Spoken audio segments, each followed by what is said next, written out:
কোন ঠাকুরের মূর্তি রাখা একেবারেই ঠিক নয়। কোন দেবতার মূর্তি পাশাপাশি রাখলেই অশান্তি, কোন দেবতার মূর্তি কোন দিকে রাখলে বিপদের আঁচ থাকে না, এগুলো যদি না জানা থাকে তাহলে এই ভিডিও আপনার জন্য।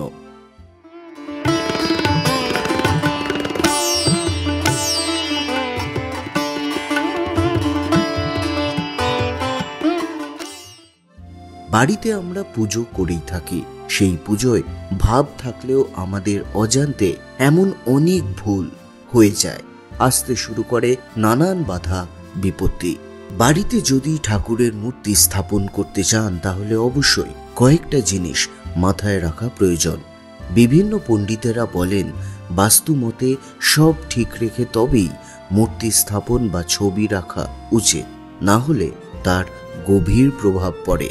যেমন ধরুন, বাড়িতে লক্ষ্মী, সরস্বতী, গণেশ এবং কুবেরের দাঁড়িয়ে থাকা মূর্তি রাখা উচিত নয়। এটা অন্যরকম প্রভাব ফেলে সংসারে।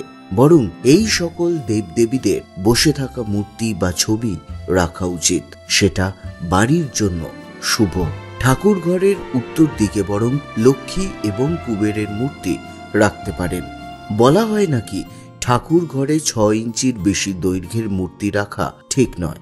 শাস্ত্র মতে বিশ্বাস করা হয় শনি, ভৈরব, রাহু, কেতুর মূর্তি রাখলে নেতিবাচক প্রভাব আসতে পারে। খেয়াল রাখতে হয় আরও কয়েকটা বিষয়। ঠাকুরের এমন মূর্তি রাখুন যেখানে তার মুখমণ্ডল সৌম্য, শান্ত এবং হাত আশীর্বাদ মুদ্রায়। রুদ্ররূপ সব সময় এড়িয়ে চলুন। এছাড়া ঠাকুরের ভাঙা মূর্তি বা ফাটল ধরা ছবি রাখবেন না, দেখা দিতে পারে আর্থিক অনটন। মূর্তি এমনভাবেই রাখুন যাতে মূর্তির পিঠ না দেখা যায়।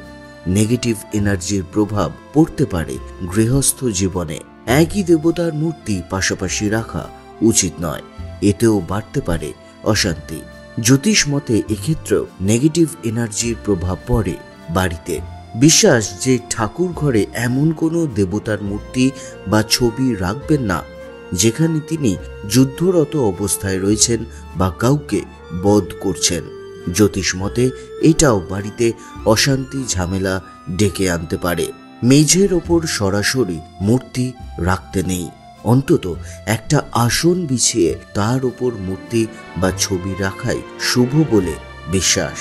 নারায়ণের ছবি যদি আপনার ঠাকুর ঘরে থাকে তবে নারায়ণের সঙ্গে লক্ষ্মীর ছবিও রাখুন। উগ্রকালী মূর্তি বা শ্মশানকালীর কোনো মূর্তি বা ছবি রাখবেন না। এই পুজো সঠিক আচার বিধি মেনেই করতে হয়। সেখানে কোনো ত্রুটি থাকলে পরিবারে বিপদ আসতে পারে। এছাড়াও আরও অনেক বিধি নিয়ম রয়েছে। যদি নিজে বিশ্বাস করেন তাহলে লাইক করুন আর অন্যকে শেয়ার করুন।